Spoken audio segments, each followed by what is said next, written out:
아, 근데 이게 너무 재밌으면서도 사실 이제 저는 좀 개그 포인트가 뭐였냐면 나름대로 백서를 저도 읽어보고 무슨 생각이 들었냐면 아, 진짜로 건들기 싫구나. 비트코인을. 네. 비트코인을 최대한 건들지 않고 그 다음에 얼마나 복잡한 절차가 따라붙고 비용이 어떻게 붙는지 난 몰라. 약간 이런 느낌. 네, 안녕하세요. 알과. 네, 안녕하세요. 네. 그 사실 이제 알고란인 서울은 사실 11월 말일로 끝났으나 굉장히 인사이트풀하고 좋은 이제 컨텐츠가 하나 남은 게 있습니다. 그래가지고 저희가 부득이하게 녹화를 떠서 요걸 전달을 해드려야겠다라는 생각이 들었고요. 오늘 알고란인 서울은 인사이트 시간이고요. 스튜디오에는 많이 익숙한 얼굴이죠. 아이오트러스트의 유민호 이사님께서 나와 계십니다. 안녕하십니까, 이사님? 네, 안녕하세요. 뭐 인사와 동시에 이제 알고란 출연 많이 하셨잖아요, 그 동안에. 아, 네, 몇 번 네, 했습니다. 그리고 이제 그 안녕 인사, 반갑습니다와 안녕 인사를 함께 좀 부탁드립니다. 아, 네. 안녕하세요. 네, 아이오트러스트의 CSO로 있는 유민호라고 합니다. 네, 디센트 지갑하고 위핀 지갑 만들고 있습니다. 네, 반갑습니다. 네, 최근에 이제 뭐 사셨을 분도 계실 것 같은데 그 디센트 지갑 같은 경우가 뭐 제가 그냥 하는 말이 아니라 굉장히 거의 이제 한국에서 지갑 사려고 하면 이제 거의 대항마가 없는 수준. 다른 데가 이제 더 이상 업데이트 되지 않아서 네, 아이오트러스트의 아주 입지가 탄탄해졌는데 최근에 블랙 프라이데이 때 약간 좀 할인해서 파셨었죠. 아, 네. 그 연말이 되면 대부분 이게 연례 행사처럼 많이 하는 편인데요. 네. 네. 이번에도 많이 관심을 가져주셔가지고. 네. 네. 요즘에 뭐 비트 DCA 뭐 하시는 분들도 지갑을 많이 좀 얘기하시고 콜드 월렛을 그래서 말씀을 드려봤습니다. 왜냐하면 제가 이게 웬만하면 이런 얘기 안 하는데 오늘 너무 고생을 많이 해서 준비를 해온 자료를 가지고 오셔서 너무 감사한 마음이 들었습니다. 오늘의 주제는 비트 VM이라는 아주 생소하지만 사실은 비트코인 오디너스처럼 상당히 잠재력과 폭발력이 좀 저는 크다고 생각하는 그런 주제이고요. 뭐 백문이 불여일견이죠. 네, 유민호 이사님께서 오늘 비트 VM에 대한 간략하지만 간략하지 않은 설명과 앞으로 이게 어떻게 이제 좀 쓰일 가능성이 있는지 또 뭐 그런 부분에 대해서 같이 얘기해 보도록 하겠습니다. 네, 이사님께서 그러면 좀 얘기를 해주실까요? 네, 오늘은 뭐 비트 VM 이라는 걸 한번 이해해 봤으면 좋겠다. 그래서 어떤 원리로 동작하는지, 이걸 어떤 문제를 풀려고 하는지, 뭐 이런 것들을 좀 이해해 보는 시간이 될 것 같고요. 늘 제 얘기가 그렇지만, 네, 오늘은 특히 더 좀 기술 얘기를 많이 좀 준비해 왔어요. 그래서 비트코인이, 네. 어떻게 동작하는지, 거기에 한계가 무엇이었기 때문에 네. 비트 VM이라는 것까지 이제 또 오게 됐는지, 네. 네, 이런 걸 이해해 보는 것도 의미가 있을 것 같아서, 네, 아마 굉장히 어려울 수도 있을 것 같지만 최대한 네, 차근차근 설명을 해보도록 하겠습니다. 이 VM이라는 게 이제 버추얼 머신, 네, 뭐 이제 번역해보면 가상 머신이라는 거에 이제 약자예요. 얘가 하는 역할은 뭐냐면 코드를 해석한 다음에 그 코드를 실행할 수 있게 해주는 어떤 이제 소프트웨어 레이어라고 이제 볼 수 있습니다. 네. 네. 그래서 이제 EVM이라고 그러면 이더리움 가상 머신이죠. 이더리움의 스마트 컨트랙트 코드, 솔리디티로 짠 스마트 컨트랙트 코드를 해석해가지고 실행하는 걸 이제 EVM이 해주게 되겠죠. 네. 이더리움은 스마트 컨트랙트 코드를 이제 만들었을 거잖아요. 네. 그 만들어진 스마트 컨트랙트를 한번 그 이더리움 블록체인 네트워크에 설치합니다. 디플로이먼트라고 하는데 네. 그걸 한번 설치해요. 코드가 그럼 한 블록체인 위에 올라가는 거죠. 올라가 있는 상태에서 그 다음부터 그 코드를 실행시키는 이제 트랜잭션들을 이제 계속 반복적으로 보낼 수 있는 거죠. 그래서 한번 이제 설치할 때 이제 큰 코드를 설치해 놓고 그 다음부터 이제 트랜잭션을 실행하는 건 별도의 트랜잭션으로 실행을 시키니까 코드를 프로그램 깔아놓고. 네, 그렇죠. 그래서 큰 프로그램 깔아놓고 실제 실행할 땐 프로그램한테 이제 이거 해줘 뭐 이렇게 할 수 있는 거죠. 네. 그래서 복잡하거나 아니면 큰 코드들도 이제 설치해서 실행할 수 있는 구조가 되는데 이제 비트코인은 그런 게 없어요. 어떤 코드를 설치해 놓고 그 다음에 그 설치된 코드를 실행해라 이런 게 아예 없는 거죠. 반복이 안 되죠. 네. 그래서 보통 이제 비트코인에서 스마트 컨트랙트를 실행한다 그러면 트랜잭션 안에 스마트 컨트랙트 코드를 그냥 같이 담아가지고 걔를 트랜잭션을 보내면 한 번 네, 실행하고 끝나는. 네. 다음번에 또 하려면 또 그거를 코드를 만들어서 또 해야 되고 네. 이렇게 되는 거죠. 네. 그래서 이런 특징들 때문에 기본적으로 좀 복잡하거나 큰 트랜잭션을 실행하는 게 어려워지는 거예요. 일단 뭐 블록 사이즈가 있으니까 그렇죠. 그 블록보다 더 큰 트랜잭션을 만들 수가 없는 뭐 이런 한계가 있는 것처럼. 그래서 기본적으로 이런 그 이제 가지고 있는 기본적인 아키텍처가 이제 다르다는 걸 이제 알고 넘어가야 되는 것 같고, 그래서 이제 비트VM에서 이제 하려고 하는 건 이 코드를 온체인에 설치한 다음에 실행하는 게 이제 불가능한 모델이니까, 그렇죠. 이걸 오프체인에서 복잡한 코드를 그냥 실행한 다음에 그 실행한 게 잘 되어 있는지를 온체인상에서 검증하는 모델로 만들어 보자라는 게 이제 비트VM이 갖고 있는 기본적인 이제 아이디어라고 볼 수 있습니다. 쉽게 얘기하면 이더리움, EVM 같은 경우는 온체인에서 이 체인의 스마트 컨트랙트가 잘 짜졌는지 검증이 가능한데, 네. 온체인 돌릴 때. 네. 근데 비트코인은 태생적인 한계상 이게 안 되니까 이거를 일단 오프체인으로 그대로 내려서 요 이제 일종의 안전 모드죠. 오프체인이라 하면 여기서 돌려보고 작동하네 라는 걸 검증할 수 있게끔 하자. 네, 그 맞습니다. 얘기죠. 네, 맞습니다. 그래서 이게 이제 어떤 느낌인지, 어떤 원리로 이제 동작을 하는지 이제 보려면, 네. 비트코인이 원래 어떻게 동작하는지를 좀 이해하는 것부터 네, 시작해보면 좋을 것 같아요. 그래서 쭉 비트코인과 관련된 업그레이드 이야기가 하나씩 나올 것 같은데, 네. 앞부분은 그래도 빠르게 좀 네네. 네, 설명하면서 넘어가겠습니다. 사실 이 부분도 굉장히 코인 투자자들이 아주 기초고 굉장히 코어에 해당하는 부분입니다. 네, 맞습니다. 알아두면 좋은 부분이니까 이 기회에 비트코인 공부 안 하신 분들은 한번 끝까지 보시는 걸 저는 추천드립니다. 꼭. 네. 네. 그래서 이제 비트코인이 이제 내가 받은 잔액을 어떻게 관리하느냐, 이제 이것과 관련된 게 이제 UTXO라는 건데, 만약에 이제 제 지갑 주소에 뭐 하나 비트를 한 번 받고, 1비트 받고, 2비트 받고, 이렇게 이제 3번을 받았다고 해보죠. 부자가 되시고. 네, 그러면 지갑 주소 안에다가, 민호는 뭐 4비트코인이 있어. 이렇게 적어 놓는 게 아니고, 그냥 받은 3개를 그냥 덩어리로 이렇게 가지고 있어요. 그래서 오른쪽에 보이시는 것처럼, 뭐 1비트 받은 거 하나, 두 번째 받은 1비트, 세 번째 받은 2비트, 이 덩어리 3개를 갖고 있는 모델. 로 이제 관리를 해요. 물론 저희가 볼 때는 4BTC가 있다라고 표기가 되지만 실제로는 저런 모양으로 저장이 네, 안에는 이런 모양으로 저장이 돼 있고, 이제 지갑에서 그걸 잔액을 확인할 땐 다 더해줘서 그냥 보여주면 되니까, 그렇죠. 네, 그렇게 되어 있죠. 그리고 이렇게 받은 덩어리들을 UTXO라고 부르는데, Unspent Transaction Output이거든요. 이제 용어가 되게 어려운데, 네. Unspent는 아직 안 썼다는 뜻이고, 네. 그리고 이제 Transaction Output인데 안 썼다, 뭐 이런 뜻이에요. 그렇죠. 그래서 이제 Output이라는 게 약간 이제 생소할 수 있는 개념이죠.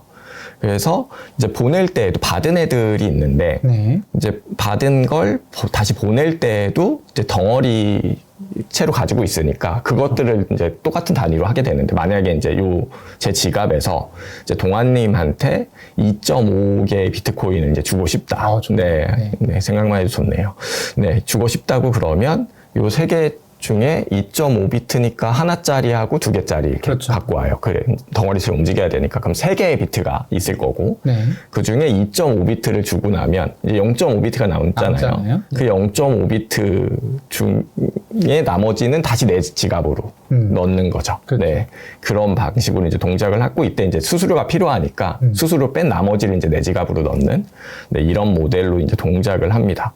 그래서 이제 전송하기 전에는 이렇게 위에처럼 3개가 있다가, 이제 동환님한테 전송하고 나면 제 지갑에는 2개는 썼으니까 이제 없어지고, 쓴 2개는 이제 다시 내 지갑으로 받은 이제 0.49비트 덩어리가 하나 다시 들어오는 이런 형태로 이제 관리가 되는. 이게 사실은 이렇게 말로 하면 되게 어려운데 그냥 마트에서 캐셔를 보고 있다고 생각하면 좀 쉬워요. 돈이 그쵸, 그쵸. 보통 보면 5만 원, 만 원 이렇게 구분이 돼 있잖아요. 근데 우리가 디지털적인 생각으로 하게 되면 이게 한 덩어리 네. 적인 걸로 움직이지만 실제 돈은 이 덩어리잖아요. 네네. 현금이라고 보면 좀 더 이해하기가 빠르죠. 쉽죠. 네.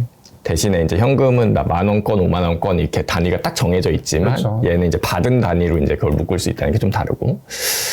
네. 그래서 그러면 이제 보낼 때 보면 원래 내가 안 썼던 거 2개를 골라가지고 하나는 동아님께 보내고 하나는 이제 저한테 다시 보냈잖아요. 그렇죠. 그래서 내가 안 썼던 것 중에 갖고 와서 다시 보내는 트랜잭션을 하나 만들게 되는데 이 트랜잭션에서 난 이걸 쓸 거야 네. 라고 한 그 2개를 이제 인풋이라고 부르고 다시 이제 동아님한테 보내고 내 주소로 다시 보낸 얘를 이제 아웃풋이라고 불러요. 그래서 이 아웃풋 중에 아직 안 쓴 걸 아까 말씀드린 이제 unspent transaction output이라고 이제 부르게 되는 거죠. 네. 그래서 이걸 다시 그려보면 그러면 이제 내가 뭔가 다시 받은 그 비트코인을 다시 이제 다음에 쓸 때는 그 아웃풋이 다음번 트랜잭션의 인풋으로 들어가게 되겠죠. 네. 네. 그런 모델로 이제 되게 되는데, 그럼 이제 받을 때는 상관없어요. 받을 땐 주소만 있으면 이렇게 보내주면 그렇죠. 받을 수 있으니까. 그걸 내가 다시 보내려고 하면 내가 갖고 있는 이걸 내가 보낼 권한이 있는지를 알아야겠죠. 네. 그래서 그 권한을 체크를 하게 돼요. 그래서 그런 권한을 체크를 하는 방식을 비트코인에서는 그냥 스크립트라는 이름으로 부르는데 스크립트를 이제 활용해서 보내게 됩니다. 그래서 이제 인풋 이제 트랜잭션들은 첫 번째 트랜잭션은 인풋 2개, 아웃풋 2개고 두 번째 트랜잭션은 인풋 하나, 아웃풋 2개인데 네. 이 인풋이라는 것과 아웃풋이라는 게 기본적으로는 이렇게 그림으로는 이렇게 네모 박스로 되어 있지만 스크립트라는 이제 코드로 되어 있는 거죠. 그래서 인풋 내가 다시 보내려고 그럴 때 사실 권한을 체크해야 되잖아요. 네. 그래서 이제 아웃풋은 약간 잠그는 어떤 주소로 보낼 건데 어떤 이런 권한을 가진 애들만 다시 이걸 쓸 수 있어. 이런 걸로 이렇게 약간 잠궈 놓는 느낌이고 네. 인풋으로 들어갈 때 내가 네가 세팅한 권한을 내가 가지고 있어. 라는 걸 이제 열어서 이제 보내는 이런 느낌이라고 이제 볼 수 있습니다. 그래서 이제 자물쇠하고 그러면 열쇠하고가 매칭 되겠죠, 결국은. 그렇죠. 네, 그 자물쇠에 맞는 열쇠인지를 봐야 되니까. 그래서 결과적으로는 내가 갖고 있는 이제 쓰려고 하는 인풋 스크립트하고 원래 잠겨져 있는 아웃풋 스크립트가 2개가 잘 매칭되는지를 이제 확인하는데 그게 그 2개 시켜봐야 알 수 있다. 2개를 이제 실행시켜 보는 거죠. 네. 그래서 실행을 했는데 잘 돼. 그럼 권한이 있는 거네. 그렇죠. 그리고 실행했는데 에러가 났어. 넌 권한이 없어. 이렇게 되는 네, 이런 모델입니다.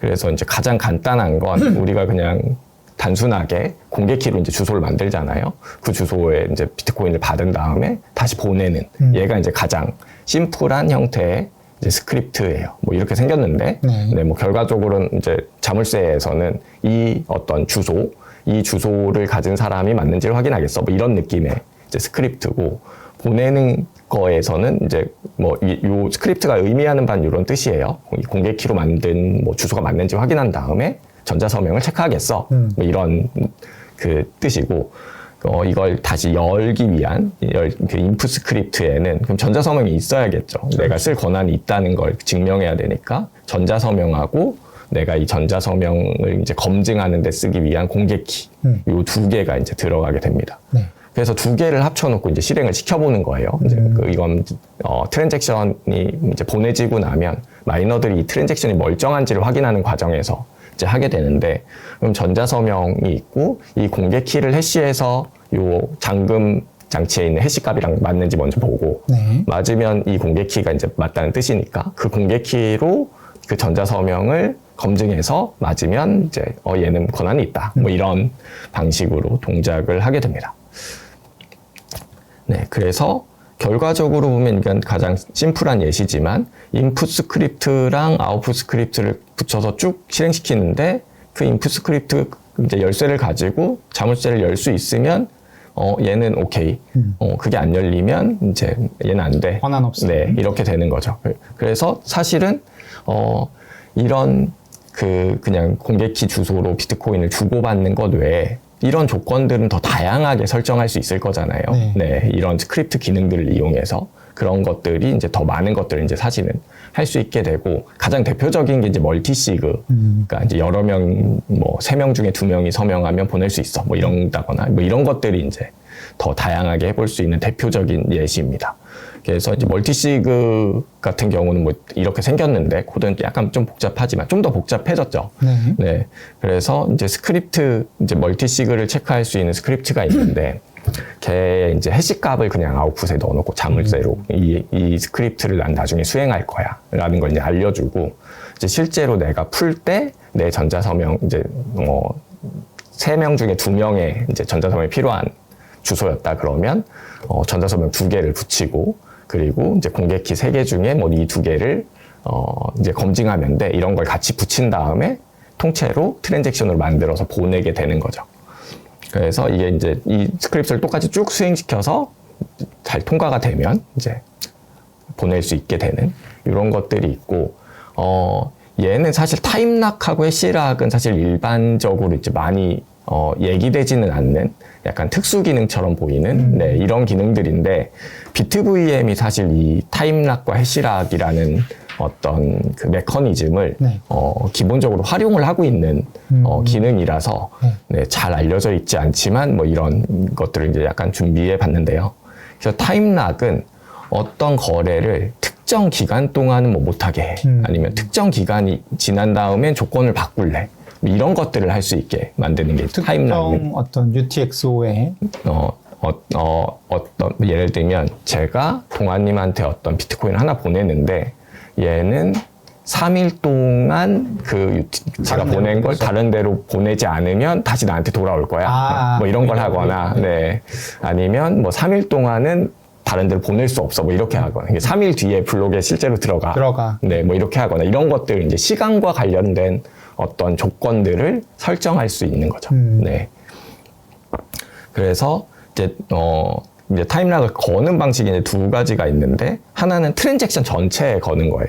그래서 만약에 제가 이제 트랜잭션을 보내면서 어떤 시간을 내년 1월 1일 0시로 걸어놨다. 그러면 얘는 1월 1일 0시 이전에는 유효하지 않은 트랜잭션이고, 그 시간이 지나가면 그때부터 이제 실제로 이제 쓸 수 있는 상태가 되는 거죠. 이게 잠깐 동안 묶어놓는 거죠. 사실 한 달 정도 동안 이제 묶어놓는 이런 것들도 가능하고, 아니면 특정한 아웃풋에만 조건을 거는 것도 가능해요. 특정한 아웃풋이 뭐 1월 1일 전에는 뭐 다시 나한테 보낼 수 있는데 1월 1일 이후에는 뭐 다른 데로 무조건 보내야 된다거나, 이렇게 그 특정한 아웃풋에 대한 어떤 조건들을 설정하는 것도 이제 가능합니다. 원래 이게 이제 비트코인에 있는 기능인데, 사실 우리가 사용하는 비트코인 어떤 지갑에서는 이런 기능들을 원래는 스크립트라는 걸 짜서 실행을 시켜야 되잖아요. 근데 이제 그 지갑 보면은 굉장히 UI가 그냥 우리 통장에 돈 보내는 것처럼 돼 있잖아요. 그래서 뭐 송금을 할 때는 뭐 이런 이제 말하자면 스크립트가 우리는 그쵸. 뒷단에서 돌아가고 있지만 우리는 모르는 거지. 네. 네. 근데 그 얘기를 지금 해주고 계신 거예요. 네, 맞습니다. 그래서 일반적으로 그냥 개인 지갑에서 비트코인을 주고받을 땐 이런 걸 쓰는 경우는 사실 잘 없고, 그렇죠. 네, 좀 더 복잡한 환경들 내에서 더 쓰는 경우가 더 많은 것 같아요. 네. 그래서 이제 어떤 타임락이라는 기능을 활용하면 3일 안에 뭐 이런 행동을 해야 된다. 3일 안에 넌 무슨 값을 제출해야 돼. 이런 것들을 강제할 수 있겠죠. 그쵸. 예, 아까 비트VM이 원래 하려고 하는 게 오프 체인에서 무슨 프로그램을 잘 실행시키는지를 검증하고 싶은 어떤 모델이라고 그랬잖아요. 네. 그럴 때에도 뭔가 이제 실행해봐 그랬는데 실행을 계속 안 하고 있을 수는 없으니까 이건 1시간 안에 실행해줘야 되는데 이런 식으로 이제 강제 안 되면 없었던 일. 네. 네. 그게 만약에 그걸 실행했다는 증거를 제출을 안 하면 이제 무슨 예치해 놓은 걸 내가 갖게 되는 뭐 이런 것들의 그렇죠. 이제 조건들을 이제 설정할 수 있는 거죠. 그리고 이제 다음은 이제 타임락 다음에 이제 많이 활용되는 건 이제 해시락인데, 네. 얘는 어떤 비밀 데이터, 뭐 비밀번호 같은 걸 놓고 비밀번호의 해시를 이제 아웃풋에 이게 조건으로 걸어놓는 거예요. 그래서 이 비밀번호를 알아야지만 이 아웃풋을 쓸 수 있다. 보낸 자금을 쓸 수 있다. 뭐 이런 것들을 이제 걸기 위한 건데, 얘의 특징은, 보통은 이제, 공개 키 주소로 이제 보내잖아요. 그러면 개인 키로 이제 전자서명을 해야지만 이제 다시 그걸 쓸 수 있게 되는데. 근데 이 개인 키를 우리가 설정할 수는 없잖아. 그렇죠. 네. 근데 그리고 설정할 수도 없고, 그 이 개인 키를, 내가 이제 다른 사람한테 보이거나 이러지 않는 거죠. 그렇죠. 네, 뭐 공개하진 않는 정보고. 근데 이제 공개를 하면서 내가 이제 뭐 내가 원하는 값으로 설정을 하거나 뭐 이런 것들을 할 때 이제 쓸 수 있는 기법인데, 내가 어떤 그 비밀 데이터, 비밀번호를 하나 설정해요. 그걸 해시 값으로 만들어 놓고 그 해시 값을 이제 잠금으로 써놓고 있다가 충족하는 그 비밀번호를 조건 내가 안에서. 제출을 할 때 이걸 이제 쓸 수 있게 만드는 그렇죠. 이런 스킬입니다. 그러면 얘는 한번 그 비밀번호를 제출을 했잖아요. 제출하면 이제 온체인 상에 드러난다는 뜻이고, 네. 그러면 모든 사람들이 이제 알 수 있게 되는. 엄밀히 말하면 이제 내가 비밀번호를 설정한 비밀번호 1, 2, 3, 4, 5, 6이다. 그럼 이제 이거 해시값으로 바꾸면 좀 바뀌잖아요. 그 그렇죠. 해시값이 이제 공개가 되게 돼 있죠. 네, 해시값이 공개가 돼 있다가 이제 내가 만약에 그 조건을 충족시켜야 할 때 패스워드를 이제 두 번 제출하는 네, 이런 느낌입니다. 그래서 우리 경매할 때 보면 이제 경매 금액을 넣는데 네. 경매 금액을 처음에는 그냥 경매 내가 뭐 100만 원에 입찰을 하겠다. 100만 원이라는 걸 그냥 내버리면 네. 사실 그런 걸 정보들을 보면서 다른 사람들이 전략을 바꿀 수 있으니까 그렇죠. 100만 원이라는 걸 해시해 가지고 보내놓고 그러면 100만 원인 건 모르는데 이제 뭔가 제출을 해놓은 거죠. 비밀 입찰이네. 네. 그런 다음에 나중에 이제 다들 제출하고 난 다음에 그럼 얼마 냈는지 까봐. 네. 그러면 100만 원이야. 이렇게 까보면 이제 그 해시값이 맞는지만 보면 전에 제출했던 값인지를 확인할 수 있으니까 네. 이렇게 그런 식으로 이제 한번 먼저 해시값만 넣어놓고 원래 감추려고 했던 걸 나중에 드러내는 이런 특징들을 활용하는 거라고 볼 수 있어요. 그래서 얘를 좀 가장 잘 이해할 수 있는 게 뭘까 보다가 굉장히 신경을 많이 쓰셨는데요. 지금 화면 구성. 이건 네 웹사이트에 있는 겁니다. 이미지인가요? 네.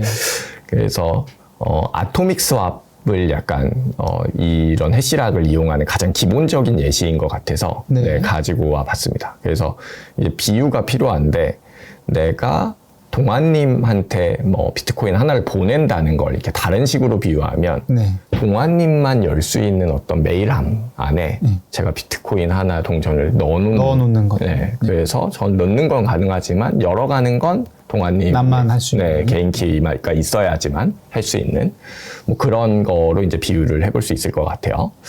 그래서 이 해시락이라는 건 그냥 기본적으로는 그냥 뭐 동아님 열쇠만 있으면 열 수 있게 되어 있었다면, 해시락은 여기에 이제 키패드를 적어 놓는 네, 그러고 나서 비밀번호를 이제 세팅해 놓는 이런 느낌이라고 이제 볼 수 있어요. 그래서 예를 들면 제가 이제 동아님한테 이제 1비트코인을 주면서 제가 이제 비밀번호를 걸어 놓는 거죠. 저만 알고 있는 상태로. 그러고서 보냈다고 그러는 거예요. 그러면 동아님은 열쇠가 있어도 제가 비밀번호 알려주기 전까지는 열 수가 없는 상태가 되겠죠. 네. 대신에 제가 비밀번호를 누르는 순간 그 비밀번호가 이제 온체인이니까 사실 모든 사람이 요때 세팅한 비밀번호는 1, 2, 3, 4로 해놨구나 이런 걸 이제 알게 되는 이런 상태라고 볼 수 있습니다.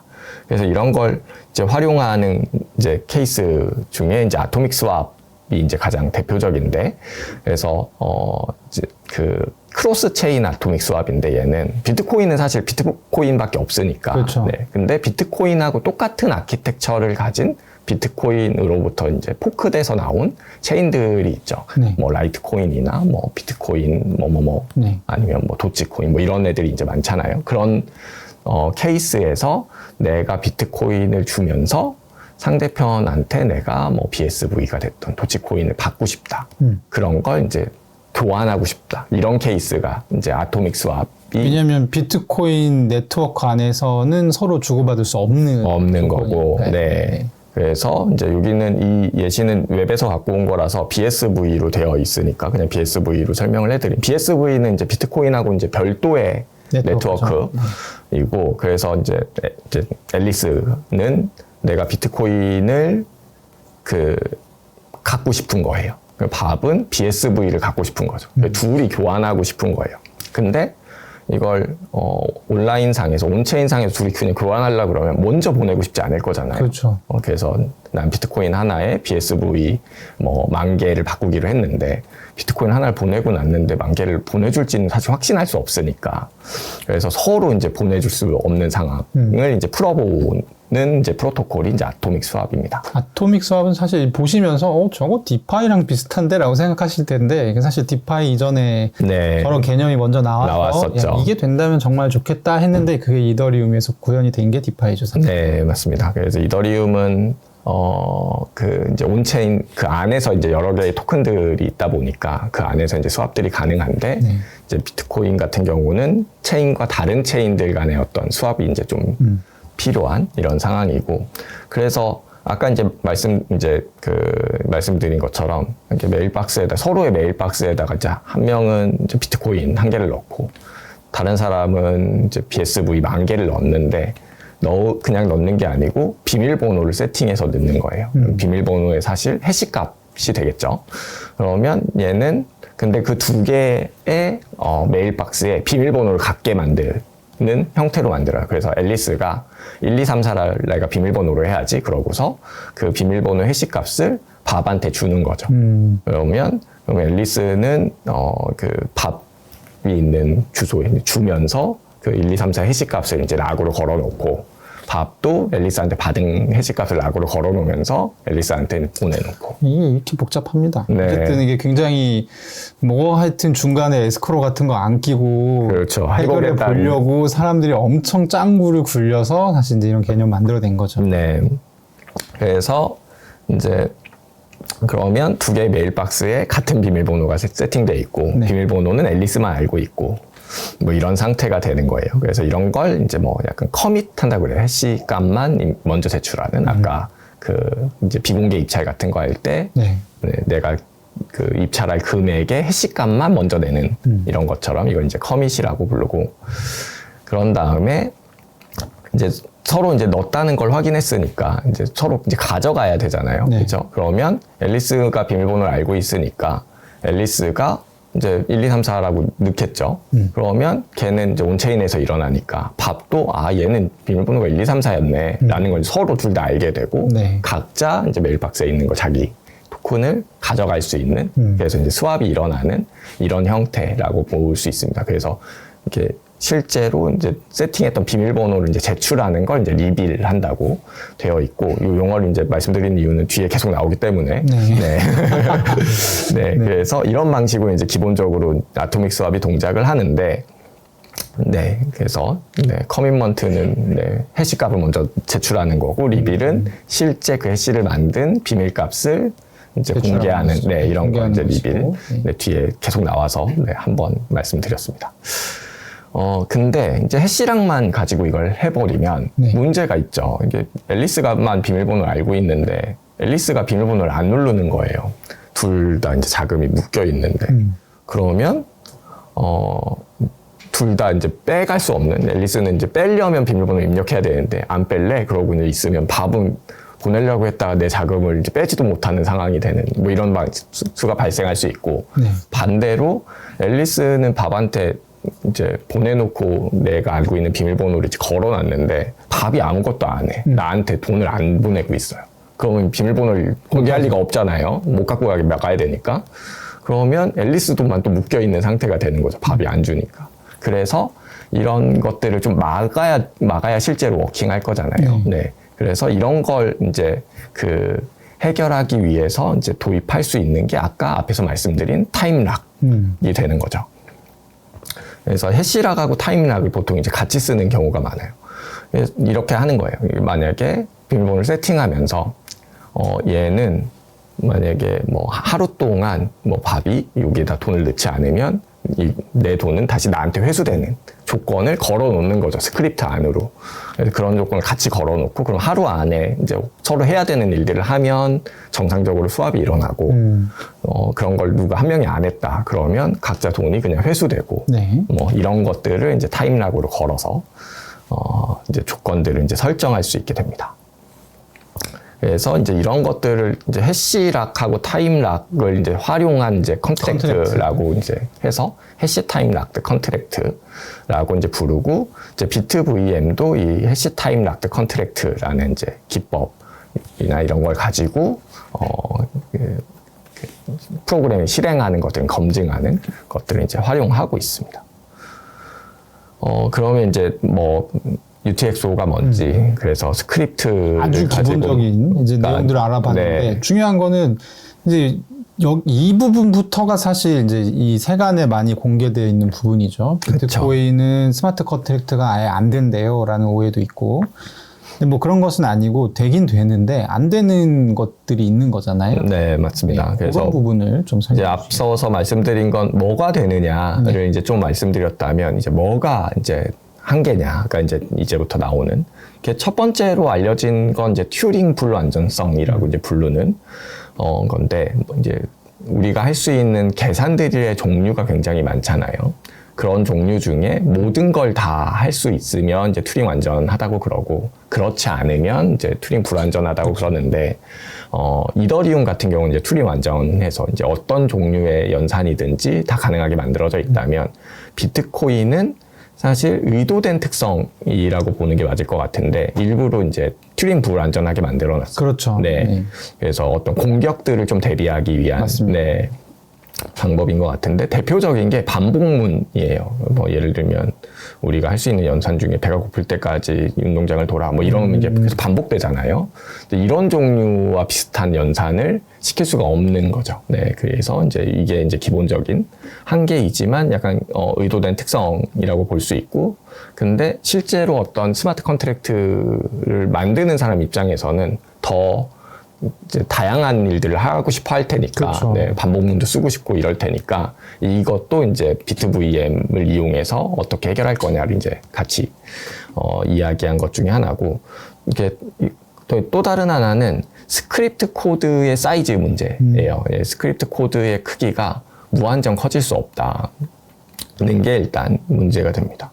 그래서 이게 앞에 말씀드린 것처럼 비트코인의 스크립트는 이걸 트랜잭션에 담아가지고, 그걸 이제 인풋이 됐던 아웃풋이 됐던 그걸 트랜잭션에 담아가지고 그냥 트랜잭션을 이제 보낼 때 이례적으로 실행하는 이런 방식이잖아요. 네.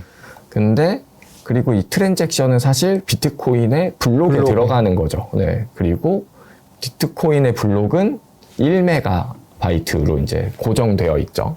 그래서 스크립트 안에 들어갈 수 있는 게 아무리 커져봤자 이제 1메가 밖에 안 되는 이런 한계가 있어요.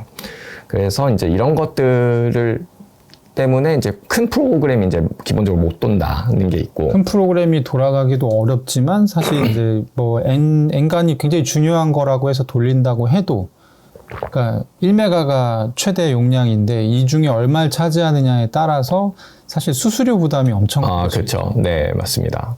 그래서 이제 이 블록 사이즈를 이제 키우는 건 사실 이렇게 마이너들이 그만큼 부담이 간다는 뜻이고, 해시파워 1메가를 해시해야 되느냐와 이제 2메가를 해시해야 되느냐는 이제 비용 측면에서 차이가. 그렇죠. 네, 그래서 비트코인은 기본적으로 비트코인 블록의 사이즈를 이제 늘리는 걸 계속 이렇게 막는 편이고, 네. 그래서 블록은 그대로 둔 상태에서 블록 크기는 계속 효율적으로 쓰기 위한 방법들이 계속 연구되어 오고, 그 업그레이드도 반영되고 그래 왔어요. 이게 한 2010년대 중반 정도에, 그러니까 비트코인 네. 캐시 쪼개지기 전에, 이게 비트코인 캐시가 사실 요것 때문에 쪼개진 거잖아요. 블록 사이즈를 그렇죠. 뭐 16메가까지 늘려야 네, 된다, 맞습니다. 뭐 이런 네. 얘기 하다가 사실 나오게 된 건데, 사실 그래서 지금 이제 자연스럽게 우리 밑에 VM을 얘기하는 과정에서 비트코인 역사를 한번 좀 고스로 하는 그런 아주 의미 있는 시간이 되고 있습니다. 네, 그래서 이제 이 블록 사이즈를 그대로 둔 상태에서 뭔가 스크립트나 이런 것들 공간을 좀 효율적으로 활용하고 싶은 이제 업그레이드가 이제 하나씩 이제 발표되기 시작했죠. 첫 번째가 이제 세그윗이라는 네. 게 있고, 그 세그윗이라는 걸 기반으로 이제 또 템루트라는 게 이제 업그레이드가 됐고, 그리고 이제 템루트의 이런 특성을 이용해서 또 이제 오늘 소개해드리는 비트VM이라는 게 이제 출현을 하게 됐죠. 그래서 하나씩만 여기는 뭐 기술적으로 뭔가 깊이 파고드는 것보다 어떤 컨셉 그렇죠. 뭐 때문에 네. 만들었다. 네, 뭘 이제 해결하기 위해서 이제 나온 건지. 세그윗은 한정된 블록을 좀 더 효율적으로 써보자. 네. 얘 이제 가까운 가장 심플한 업그레이드고, 얘 이제 가장 심플한 아이디어는 그 스크립트에 보면 전자 서명이 계속 들어가잖아요. 네. 뭐 어떤 보통 이제 비트코인 주고받을 땐 전자 서명을 계속 하게 되니까 보낼 때. 그래서 이 전자 서명을 블록에 포함시키지 않고 별도로 그냥 따로 떼어놓자는 게 이제 세그윗의 이제 기본 아이디어입니다. 그래서 위에 그림이 세그윗이 이제 적용이 안 됐을 때, 그래서 거래 내용도 있고 내가 누구한테 뭘 보낼 거야 뭐 이런 거래 내용도 있고, 그 거래가 이제 내가 권한이 있다는 걸 붙이는 서명들이 이제 같이 블록에 이제 다 들어가 있었죠. 원래 세그윗 이전에는. 그러다가 세그윗을 적용하고 나서는 그 중에서 서명 부분만 쭉 떼가지고 서명 데이터를 이제 저장할 수 있는, 얘는 이름 이제 위트니스라고 부르는데, 그래서 세그윗이 세그리게이티드 위트니스인가 뭐 아마 이거의 약자일 거예요. 그렇군요. 네, 위트니스, 그래서 뭔가 이게 맞다는 게 권한이 있다는 걸 나타내는 증명 데이터들을 네. 별도로 분리시켜 놓겠다라는 거고, 그 데이터 이제 크기는 이제 3메가, 3메가로 놓고, 원래 이제 비트코인의 블록은 1메가로 그냥 그대로 놓는 거죠. 그러면 서명 데이터는 이제 한쪽으로 빼놨으니까 네. 이 1메가 블록을 가지고 마이너들은 이제 똑같이 이 1메가 블록을 가지고 똑같이 이제 마이닝을 하는 그런 방식이 이제 바뀌지 않았고, 그래서 옆에 추가적인 공간 하나를 더 달아놓고 이제 빼놓는 이런 방식이 이제 세그윗이라고 볼 수 있습니다. 그래서 세그윗은 그 적용된 지 되게 오래됐어요. 네. 2017년도에 이제 적용됐고, 그래서 이제 블록을 좀 효율적으로 쓸 수 있게 됐죠. 네, 서명 데이터 대신에 더 많은 트랜잭션을 담을 수 있게 됐으니까. 네. 근데 스크립트가 들어가는 블록에는 여전히 이제 1메가 블록 안에 이제 들어가게 되니까 나머지 스크립트들은 한계가 이제 존재하게 되고, 이걸 더 큰 스크립트들도 좀 수행할 수 있었으면 좋겠다. 그런 이제 의도에서 나온 게 이제 템루트입니다. 템루트 업그레이드는 결국 이것도 공간 확장을 하기 위한 어떤 꼼수죠. 네, 얘는 세그윗은 이제 별도 공간을 좀 확장해 뒀다면, 템루트는 그 1메가 공간을 네, 그 1메가 공간과 3메가 공간에 올라가는 데이터를 뭐 좀 줄이자. 압축해서 그렇죠. 줄여보자. 압축해서. 네, 네. 이런 느낌에 좀 가깝습니다. 그래서 얘 기본 아이디어는 이제 뭐 이제 열쇠 스크립트가 있을 거잖아요. 그때 실행해야 되는 스크립트인데, 그 스크립트가 전체가 통으로 트랜잭션에 담아서 가야만 할까라는 이제 의문에서 나온 게 이제 템루트라고 보시면 됩니다. 그래서 뭐 예를 들면 앞에서 뭐 이렇게 얘기했던 그 아토믹 스왑에서 얘기했던 이제 스크립트가 있을 텐데, 코드로 보면 이렇게 생겼어요. 이게 네. 타임락이 걸려 있으니까 그 타임락 이전에는 뭐 그냥 돈을 빼갈 수 있는데, 타임락 이후에는 나한테 다시 돌아오는 뭐 이렇게 이제 나눠져 있겠죠. 그러면 두 개의 코드로 나눠져 있을 거란 말이에요. 타임락 이전에 실행할 수 있는 코드와 타임락 이후에 실행할 수 있는 코드, 이렇게 두 개로 이제 나눠질 수 있는 거죠. 근데 이 전체 스크립트를 둘 중에 사실 하나만 실행하게 될 텐데, 이게 뭐 타임락이 만약에 12월 31일로 돼 있었다. 12월 31일 전에는 사실 실행할 때 타임락 이전 거만 그냥 실행시키면 되고, 11월 30일 이후에는 타임락 이후 거만 실행시키면 되잖아요. 네. 근데 이 전체 코드를 블록에 담는 게 너무 낭비가 되는 거죠. 그래서 이걸 좀 줄여보자는 겁니다. 그래서 얘는 뭐 이런 느낌인데, 이렇게 머클트리는 사실 블록체인에서 많이 쓰는, 그래서 그 코드들을 이렇게 작게 좀 쪼개놓고, 쪼개놓는 애들 이제 해시해가지고 얘가 하나의 트리로 만들어서, 네. 이 중간에 다른 코드로 바뀌지 않았던 걸 이제 검증할 수 있는 이런 종류의 이제 트리를 만들어 놓고, 그걸 이제 아까 이제 앞에 거 예시로 보면 이렇게 타임락 이전 코드하고 타임락 이후 코드를 둘로 이제 쪼개놓고 네. 그거 이제 해시드를 이제 만들어서 이제 머클 트리로 만들어 놓는 거예요. 그런 다음에 실제로 이제 머클 루트만 블록에 이제 저장해 놓고 얘는 밑에 있는 코드 조각들의 뭐 이렇게 뿌리가 되는 애야 뭐 이런. 그래서 그 뿌리에만 이제 저장해 놓고 실제로 수행해야 되는 이제 나머지 데이터들은 이제 서명이랑 비슷하게 처리해서 그냥 다 세그윗 영역에 넣을 수 있게 만들어 놓은 게 이제 템루트라고 볼 수 있습니다. 그러면 그 전까지는 세그윗에 다 서명 데이터만 있었다가 템루트가 들어가면서 코드들도 이제 세그윗 영역에, 위트니스 영역에 이제 들어가게 되잖아요. 그래서 위트니스 영역이 더 크니까, 3메가로 더 크니까 더 큰 코드들을 이제 수행할 수 있게 되고, 그리고 또 하나는 전체 내가 갖고 있는 코드 전체가 다 올라가는 게 아니고, 내가 실행할 코드만 이제 올리게 되니까, 전체 코드 중에 일부만 올리면서 더 넓은 공간에 이제 넣을 수 있게 되는 그런 모델을 가지고 있습니다. 네. 네. 그래서 이제 템루트는 재작년 2021년에 이제 업데이트가 됐는데, 이걸 가지고 블록을 더 효율적으로 활용할 수 있게 되었죠. 그래서 더 많은 좀 복잡한 일을 하는 어떤 프로토콜들, 뭐 예를 들면 라이트닝 네트워크 같은 네. 이제 레이어 2나 아니면 뭐 오디널스나 아니면 뭐 BRC20이나 뭐 이런 좀 복잡한 일을 하는 어떤 컨트랙트들을 활용하는 것들이 다 이제 템루트를 활용하고 있다고 보시면 될 것 같습니다.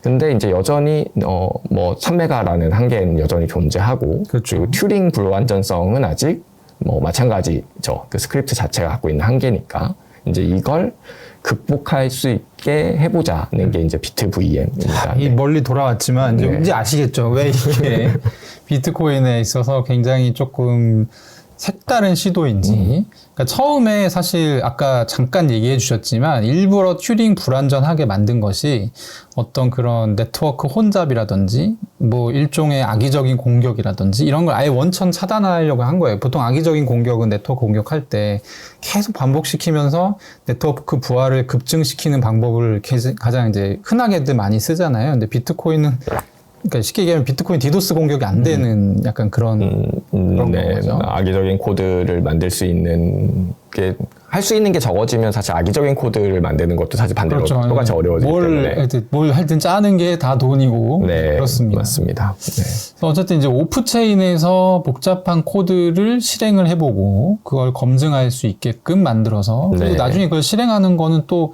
뭐 압축을 하든지 뭐 이런 방법으로 또 해볼 수 있으니까. 네, 맞습니다. 이제 앞에 말씀드린 것처럼 이더리움은 사실 컨트랙트 코드를 그냥 설치해 놓고 원할 때마다 이제 실행하는 이런 구조를 가지고 있고, 그게 잘 실행됐는지는 사실 밸리데이터들이 블록 검증을 할 때 검증되는 모델이 있는데, 비트코인은 이제 복잡한 프로그램을 직접 실행할 수 없으니 그걸 오프체인에서 한 다음에 대신에 그걸 잘 실행했는지만 검증할 수 있게 만들어 놓으면 그런 효과를 낼 수 있겠다라는 거죠. 네. 그래서 얘는 일단 2명의 이제 뭐 플레이어가 네.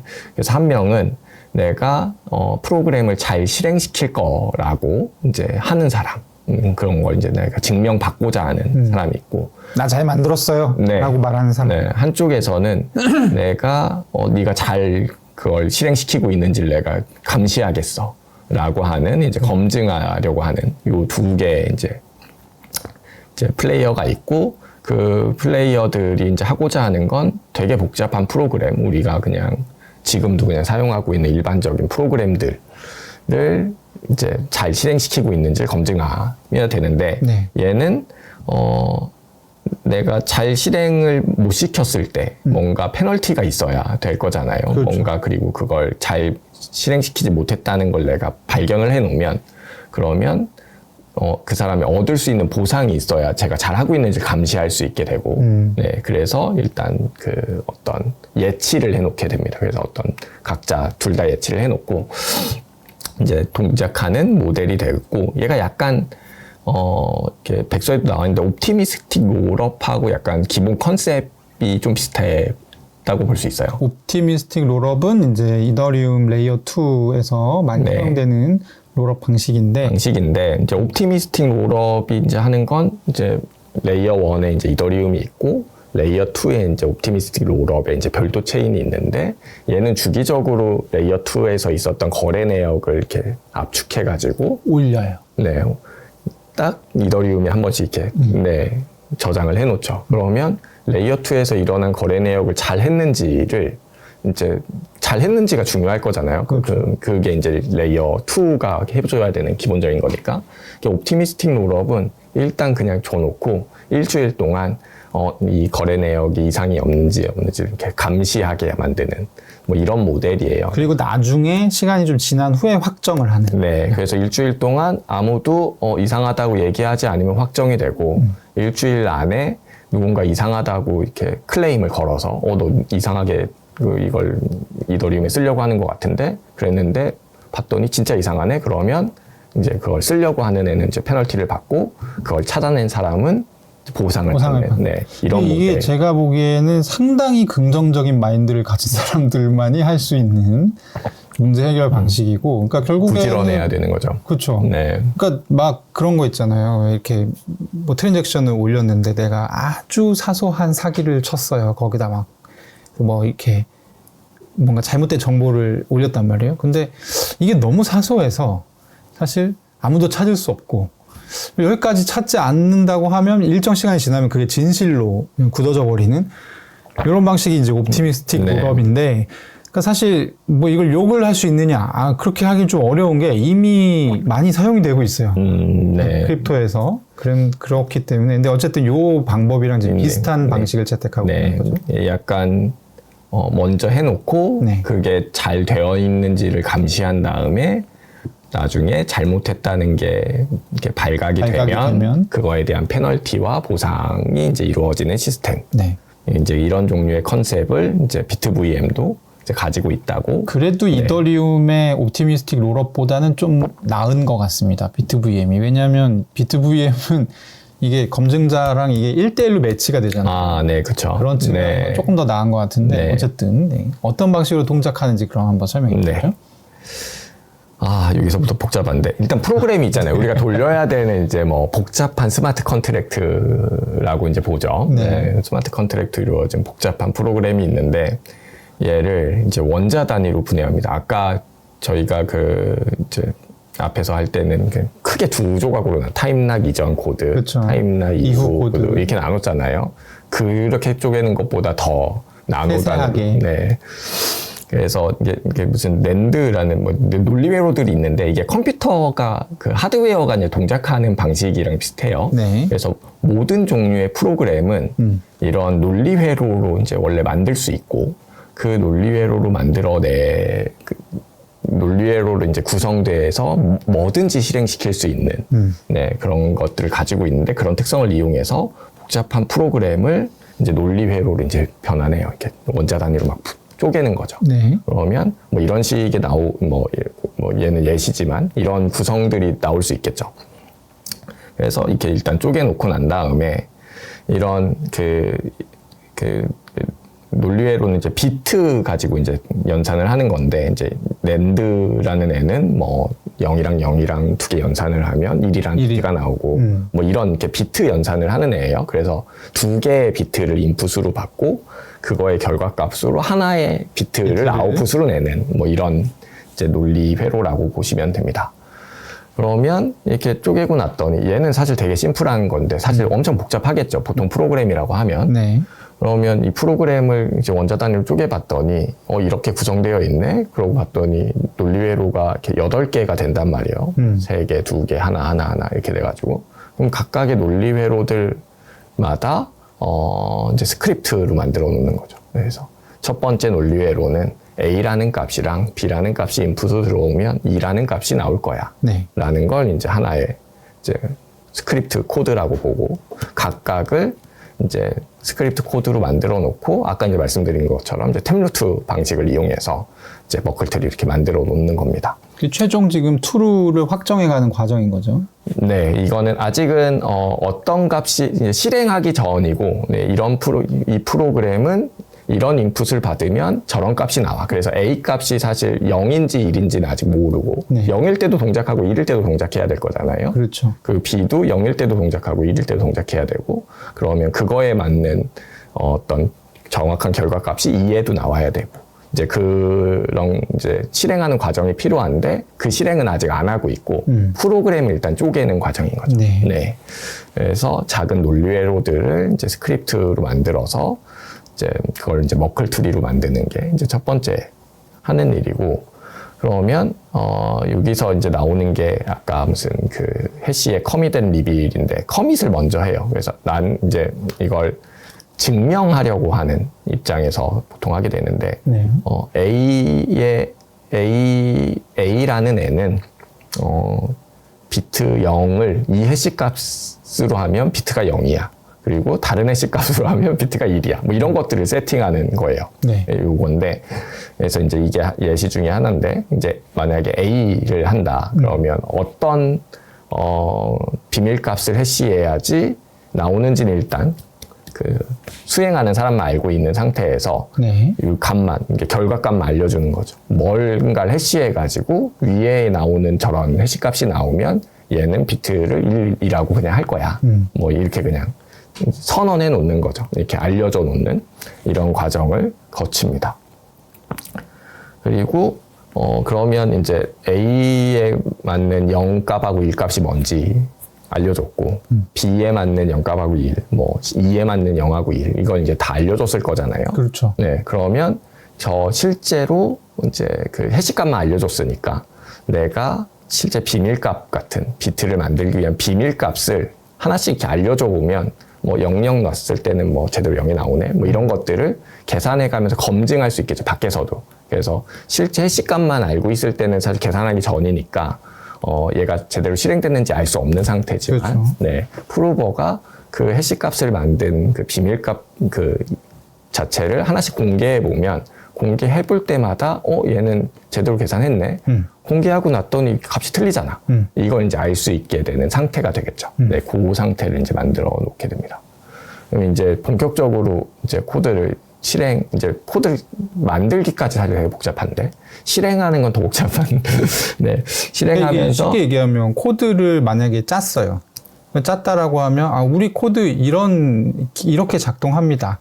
라고 하는데, 실제로 그럼 작동하는지 한번 내가 실행해 볼까? 이게 이제 검증자의 역할인 거고. 네, 맞습니다. 코드를 짜서 이제 제공하는 사람이 프루버인 거고. 네. 그럼 이제 프루버가 제공을 하면서 여러 가지 뭐 이제 설명을 해줄 거 아니겠어요? 뭐 이 코드는 이렇게 되기 때문에 이렇게 넣으면 이 값이 나와야 돼. 네. 그러면 결국에 아까 이제 그 도표에서 나와 있는 그 true라는 값이 이제 나와야 되는 거죠. 우리가 이제 검증자가 생각하는 숫자를 맞죠. 넣었을 때. 네. 그래서 그런 계산을 하는 것이 사실은 이제 이 과정이라고 보면 됩니다. 네. 그러면 코드를 이제 조각조각 잘라놨으니까 그 조각조각들이 잘 실행되는지를 이제 보면 되는 거죠. 그렇죠. 네. 그걸 이제 그 프로버하고 검증자 사이에서 이제 주고받으면서 메시지를 이제 검증하게 됩니다. 그래서 이렇게 뭐 보통 이런 암호학에서는 이렇게 챌린지 한다고 그러거든요.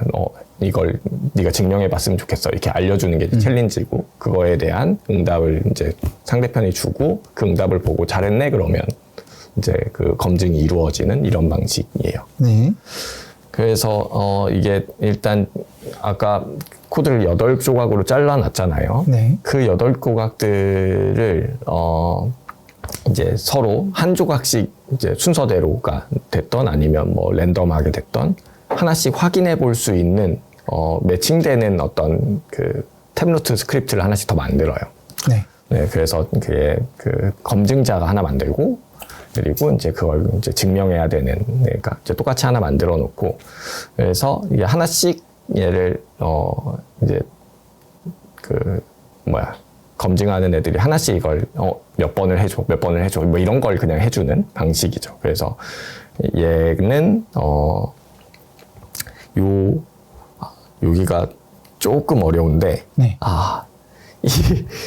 이제 검증하는 사람은 어떤 해시값 비밀을 이제 코드 개수만큼 8개를 이렇게 만들어 놓고 얘의 실제 비밀값을 이제 검증자만 이제 알고 있는 비밀번호에 해당하는 거죠. 아까 네. 말씀하셨던. 네. 이걸 이제 비밀번호들 8개의 비밀번호를 만들고 그거에 이제 해시값들만 이제 공개해 놓은 거죠. 네. 그리고 이제 그걸 이제 프로버 입장에서 보면 그 비밀번호로 같이 묶여 있으면서 그 코드를 실행해야지만 할 수 있는 코드의 조각들을 또 8개 이렇게 만들어 놓는 네, 이런 상태예요. 그러면 얘는 저 만약에 7번이다. 그럼 7번의 비밀번호를 오픈해 줘야 7번 코드를 수행해서 맞다는 게 증명할 수 있는 뭐 이런 원리로 좀 동작을 합니다. 네. 네. 그래서 이제 원하는 순서는 사실 1번부터 굳이 안 해도 되고, 이제 하나씩 그냥 랜덤하게 이제 골라볼 수 있겠죠. 그래서 조각들을 실제로 하나씩 해보는데, 얘가, 이제 기본적으로는 일단 서로가 잘하고 있는지를 이제 하기 위해서, 서로 이제 예치금을 이제 놓는 거예요. 여기서 이제 1BT씩을 각각 놓는데 둘 중에 한 명이 뭔가를 못하게 되면 상대방이 이제 몰수해가는 이런 것들을 위한 이제 예치금이 있고, 그래서 여기 나온 요 그림은 이제 백서에 있는 그림이 이제 그대로인데 이제 폴이 이제 프루버고 비키가 이제 베리파이어예요. 그래서 첫 번째로 하는 건 예치를 해놨을 거잖아요. 그 예치된 자금은 기본적으로 2명 다 서명을 해야 이제 뺄 수 있는 이제 멀티시그 같은 주소 같은 거 이제 예치를 해놓을 테고, 걔를 이런 조건으로 풀 수 있는 어떤 주소, 이제 저 동그라미로 쳐는 저런 주소에다가 보내놓는 거죠. 네. 그러면 저 주소는 뭐가 되냐면, 검증자가 그 챌린지를 이제 제출해. 그래서 이제 왼쪽에 있는 요 왼쪽에 있는 게 이제 챌린지 값인데 저 해시들이 그냥 챌린지라고 보일 수 있거든요. 네. 네. 저걸 하나씩 이제 너 이거 검증해봐 라고 이제 하거나, 아니면 이제 봤더니 프로버가 뭔가 이상한 짓을 했거나, 아니면 일정 시간 동안, 여기서는 일주일인데 일주일 동안 이제 검증자가 이제 아무 짓도 안 하면, 그러면 계속 묶여 있을 수는 없으니까 그냥 프루버가 이제 갖고 가게 되는데, 일주일 안에 해야 된다 이런 거 이제 걸어 놓는 거죠. 그래서 이걸 이제 저런 주소로 보내면서 검증자가 이제 실제로 챌린지를 이제 보내게 되면 이제 얘가 이제 다시 이제 쓸 수 있는 상태가 되는 이런 거가 되겠죠. 그러면 요 주소에 넣어놨다가, 그럼 넣어놨으니까 이제 평범하게 흘러간다면 이제 검증하려고 하는 챌린지를 주겠죠. 네. 네, 이제 실행해봐 이럴 테니까.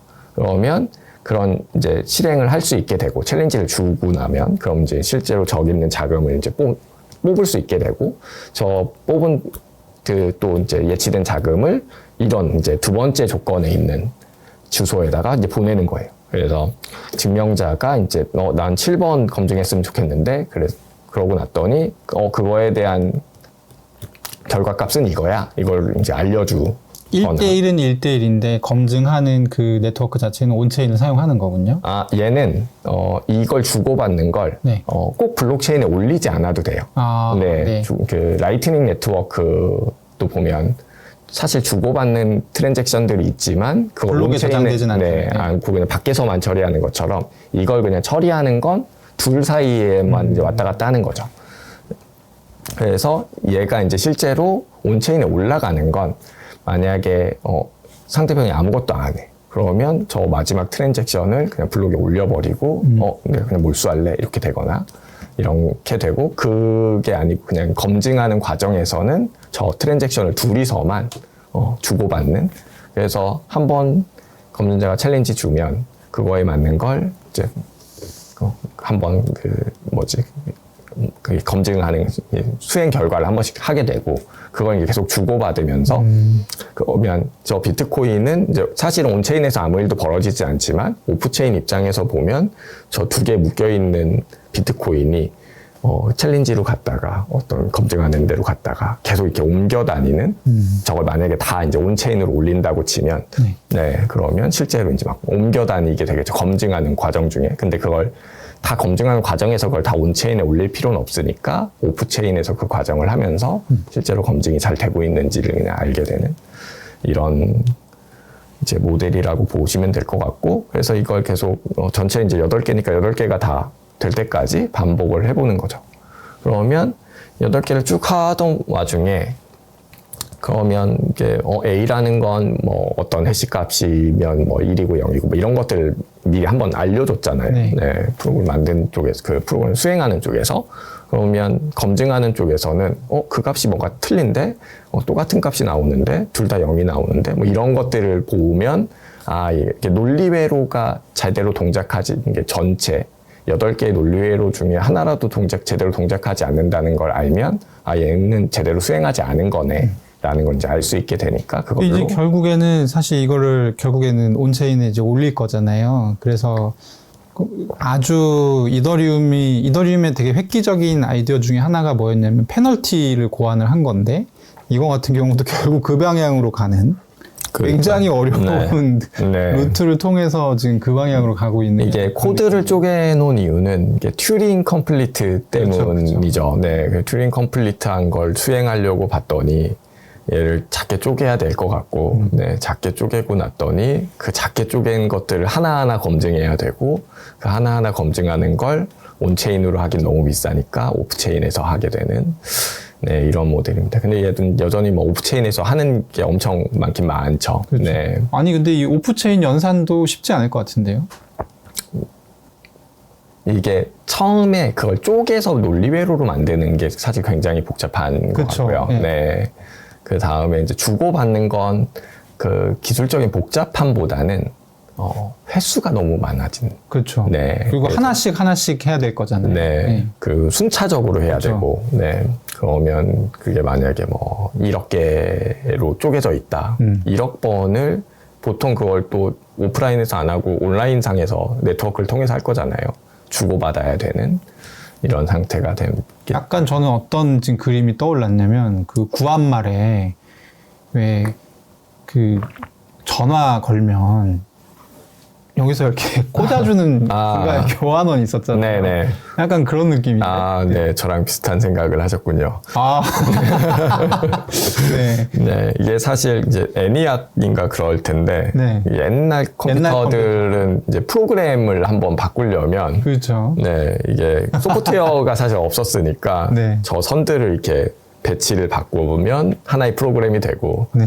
그러다가 이제 다른 일을 하려면 또 배치를 막 바꿔야 되는. 근데 이게 너무 재밌으면서도 사실 이제 저는 좀 개그 포인트가 뭐였냐면 나름대로 백서를 저도 읽어보고 무슨 생각이 들었냐면 진짜로 건들기 싫구나. 비트코인을. 네. 비트코인을 최대한 건들지 않고 그 다음에 얼마나 복잡한 절차가 따라붙고 비용이 어떻게 붙는지 난 몰라. 약간 이런 느낌. 네, 그래서 사실은 VM이라는 단어에 대해서 이제 버추얼 머신이라는 걸 우리가 설명 앞서서 이제 시작하기 전에 드리기도 했는데, 그러니까 비트코인의 튜링 완전성을 주지 않으면서 이더리움 역할을 하게끔 하는 프로젝트인 거라고 설명할 수 있을 것 같아요. 네, 맞습니다. 네. 어쨌든 굉장히 그 원리적이고 아주 로우 레벨에서 네, 완전 로우 레벨한 느낌이죠. 네, 그래서 방금 말씀하신 것처럼 얘의 가장 큰 특징은 지금 있는 비트코인을 하나도 건드리지 않아도 된다는 데 있는 것 같아요. 이전에 있던 뭐 세그윗이나 템루트 같은 경우는 비트코인 코어를 사실 건드린 그렇죠. 거죠. 네, 그래서 업그레이드가 되고 그 업그레이드가 이제 반영이 되면서 이제 실제로 활용되기 시작했다고 이제 볼 수 있지만 이제 비트VM은 지금 있는 그냥 비트코인 템루트하고 세그윗이 적용되어 있는 그 버전에서 그냥 그대로 할 수 있다는 게 가장 큰 특징이고 그래서 이제 좀 주목을 많이 받는 이유도 이제 그런 데 있는 것 같아요. 저는 양가적인 게 있는 것 같은데 하나는 그 비트코인 개발자들의 특징이 비트코인 본체 건드는 걸 아주 극혐하고 또 하나는 뭐냐면 사실 아까 세그윗이랑 템루트 같은 경우는 처음에 얘기가 나온 때부터 구현이 될 때까지 굉장히 시간이 오래 걸렸어요. 네, 그렇죠. 왜냐하면 비트코인 개발자가 사실 그렇게 많지가 않잖아요. 그리고 코어를 건들 수 있는 뭐 이런 어떤 커뮤니티의 크기 자체도 굉장히 크기 때문에 내가 바꾸고 싶다고 해서 막 바꿀 수 있는 게 아니니까 그 동의를 얻는데 시간도 기간도 오래 걸리고 그 두 가지 측면이 있는 것 같아요. 비트코인 건드리기 싫다. 그리고 비트코인의 본체를 건드리려면 시간이 굉장히 오래 걸린다라는 걸 잘 알고 있는 개발자니까 이런 구조를 짠 게 아닌가 하는 생각도 들었습니다. 네, 저는 이게 흥미로운 게 이런 지점에 있는 거. 사실 쉬운 길들이 늘 있는데, 그렇죠. 네, 그게 원래 잘 동작하고 있는 걸 건들지 않는 상태에서 뭔가 새로운 해결책을 만들어내는 과정은 사실 기술적으로 굉장히 이렇게 흥미로운 도전 과제인 것 같고, 아름다운 느낌이 네, 주죠. 좀 복잡하긴 하지만 그래도 하고자 하는 문제를 풀려고자 하는 문제나 뭐 이런 것들로 보면 흥미롭긴 한 것 같습니다. 네. 그래서 한계 아니면 현재 이제 비트 VM 이제 무슨 한계나 아니면 뭐 앞으로 뭘 해야 되는지 뭐 이런 것들까지 이제 그 백서에 이제 나와 있는데 네. 앞에서 이제 보신 것처럼 이제 검증자가 한 명뿐이죠. 1대1로 한 명이 검증하고 한 명은 이제 증명하는, 그래서 둘이 뭔가를 주고받아야 되는 형태로만 이제 프로토콜이 되어 있고, 이게 좀 더 확장 가능하려면 사실 검증을 여러 명이서 할 수 있어야 되거나 아니면 1대 다의 뭔가 관계가 만들어지거나 뭐 이런 것들이 좀 더 가능해져야 되는 것 같고요. 그리고 이제 두 번째는 뭐 그 실제로 프로그램을 뭐 실행시키고 증명하는 과정에서 커뮤니케이션이 엄청 많이 드는, 이게 이제 더 이제 개선을 하거나 연구가 이루어져야 할 뭐 그 분야인 것 같습니다. 네. 네. 그래서 아직은 사실 굉장히 로우 레벨한 형태, 그래서 그 컴퓨터로 보면 그 하드웨어 같은 걸 만들어 놓은 이런 상황이라 좀 복잡하긴 하지만, 이런 복잡함을 낮춰도 주는 건 어떤 도구들이 나타나면 사실 해결이 되는 문제인 것 같아요.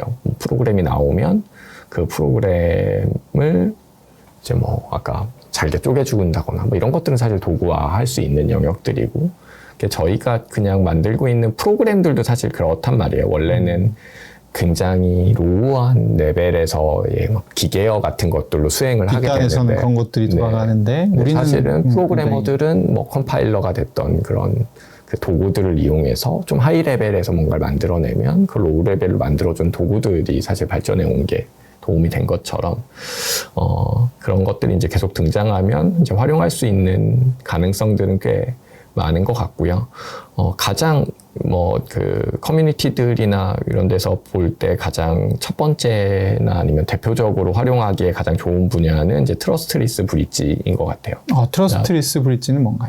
보통은 이제 비트코인을 이제 다른 체인으로 옮기려고 하면, 네. 비트코인은 이제 보통 한 체인에서 다른 체인으로 옮기려고 할 땐 스마트 컨트랙트의 기능들을 활용해서 그 옮기는 걸 이제 잡아주는데, 비트코인들이 그런 게 없다 보니까 어떤 중앙화된 주체가 우리를 믿고 우리에게 맡겨놓으면 우리가 그거에 대응되는 비트코인을 다른 체인에서 발행해서 줄게. 약간 이런 식으로 동작을 많이 한단 말이에요. 그렇죠. 네, 그래서 그걸 해결하기 위한 뭐 프로토콜들이 좀 나오고 있긴 하지만, 얘가 그 비트 VM도 이제 그런 것에 쓰이기에 좀 적합한 것으로 좀 보이고요. 비트 VM이 트러스트리스 브릿지 같은 걸 만드는 데 사용될 수 있겠다? 네네, 그런 거죠. 네. 그런 걸 이제 만드는 기반 기술이 될 수 있겠다. 뭐 이런 얘기들이 좀 많은 것 같고, 네. 저는 약간 어떤 점을 좀 시사하는 것 같냐면, 그 굉장히 이제 유명한 매체에도 많이 나와서 이제 오디너스 같은 사례는 사실은 이제 비트코인 위에서 NFT를 발행해 보자 이런 취지잖아요. 근데 비트코인이 이제 스마트 컨트랙트가 제한적이다 보니까 이게 자동으로 발행을 해서 오디너스를 거래를 할 때도 막 이렇게 자동으로 가는 게 아니라 서로 약간 장부 거래를 해야 되는, 최근에는 좀 여러 가지 툴들이 나왔다고 하던데, 그러니까 그런 식으로 초기에는 굉장히 원시적인 방식으로 시작할 수밖에 없고, 비트 VM은 사실 그런 내용들을 담고 있지 않나. 근데 우리가 지금 얘기했던 것들을 다 이제 구간별로 압축해주는 어떤 툴들이 나타난다면 또 써볼 수도 있을지도, 뭐 이런 생각이 일단 들었고, 저는 개인적으로 그러면 이제 아직 가능성이 높진 않다고 보시는 거네요? 좀 더 많은 도구들이 좀 있어야 더 많은 활용도가 좀 만들어질 수 있지 않을까? 지금은 그냥 간단하게만 찾아볼 때는 이런 뭐 아까 무슨 회로들 이제 만들어서 이렇게 시뮬레이션 해본다든지 뭐 요 정도 도구들만 좀 나와 있는 것 같더라고요. 이제 그런 로우한 레벨에선 사실 개발자들이 뭔가 할 수 있는 여지들이 사실 많지 않을 테니까 그런 게 좀 더 나오면 더 활발해질 것 같고, 근데 그런 게 뭐 나오는 거 자체는 뭐 이미 다른 뭐 프로그래밍 랭귀지나 이런 곳에서도 많이 해왔던 일이어서 뭐 이렇게 뭔가 엄청 먼 길이나 뭐 이런 건 또 아닌 것 같고 그렇습니다. 저는 이게 비트코인 그래도 좀 약간 개발자로 이름이 날려져 있는 인물이 이런 거를 꺼내놨다는 것 자체가 조금 더 그러니까 내러티브 측면에서 의미가 있는 것 같아요. 왜냐하면 비트코인은 사실 뭐 오디너스 처음 나왔을 때도 그렇고 야 이거는 좀 선 넘은 듯 약간 이런 반응들이 있었잖아요. 그리고 또 일부에서는 저것도 비트코인의 일부니까 껴안아야 된다 뭐 이런 반응들도 있었고 근데 어쨌든 비트코인은 지금 활용되기로는 자산 저장 수단 그리고 어떤 자산 이전 수단 요 두 가지 기능이 가장 큰 것 같은데 근데 요 기능만 잘해도 된다라는 그 분들이 계신 것 같고 거기서 멈추면 안 되고 우리는 이제 실제로 근데 사실 비트코인 처음에 고안되기로 백서에도 그게 써 있잖아요. 일렉트로닉 캐시라고 화폐로서 기능을 해야 된다 이런 얘기들도 있어서 그런 부분들의 어떤 가능성을 그러니까 쉽게 얘기하면 뭐 이더리움 같은 경우는 지금 원래는 스마트 컨트랙트 그러니까 약간 뭐랄까요 그 인터넷 같은 느낌의 그런 이제 그 지향을 갖고 있었지만 지금은 굉장히 범용으로 사용되잖아요. 뭐 화폐로도 쓰이고 그 위에서 실제 아주 소소한 결제들도 이루어지고 뭐 USDT 같은 것도 이더리움에 가장 좀 대표적으로 올라가 있는 스테이블 코인이고 그래서 결국에는 이제 비트코인도 좀 따라가는 느낌? 그런 측면에서는 좀 확실히 변화가 있다는 생각을 했습니다.